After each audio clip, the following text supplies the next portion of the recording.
Siguro guys, hindi lang ito ang kauna-unahang nag-upload ako ng videos tungkol sa kung paano ako magluto nitong Shanghai. If I'm not mistaken, pangatlo na yata to. Hello guys, tapos na ako magbalot ng lumpiang Shanghai. Ito na siya guys. Ito na yung resulta ng aking binalot. So, umabot ako halos ng 1 oras sa pagbabalot ko kasi nga ako lang mag-isa. Ayan po, sobrang dami niya. 1 kilo kasi ito siya. So, 5 tanda din siya ng lumpia wrapper. So, yan. Atin na siyang lulutuin, guys. Sa puntong ito, inisa-isa ko nang inilagay dito sa mainit na mantika itong pagkain na madaling maisyaron. Char. Kung pangatlo ko na nga gawa nitong Shanghai ng video, may pang-4 pa to at pang-5. Kahit nakailang luto na rin tayo nitong Shanghai, pero hanggang ngayon di ko pa rin ma-perfect ang laki at sukat nito. Pero hayaan nyo na, di ko naman ito binibenta, pang sariling atin lang to. Nang matapos ko ngang mailagay yung lutong Shanghai dito sa baonan, ayan, patatakamin ko muna kayo nito o iinggitin. Hi guys! Luto na ang aking Shanghai. Eto na siya. At titikman na natin kung masarap. Wala lang tayong sausawan guys. Okay lang yan.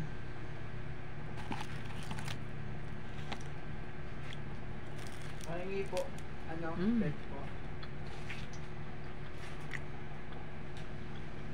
Malaman siya guys. Gawa ng...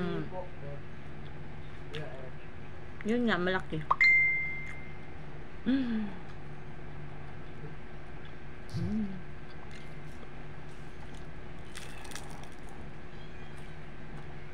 Kahit wala na siyang sausawan. Pahingi po, pet. Pwede na. Pandilo lang po yung pinakamalakas kong pet.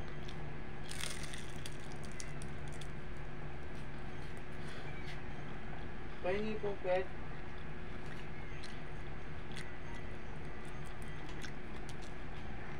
Daya mo na lang po, daya mo na lang.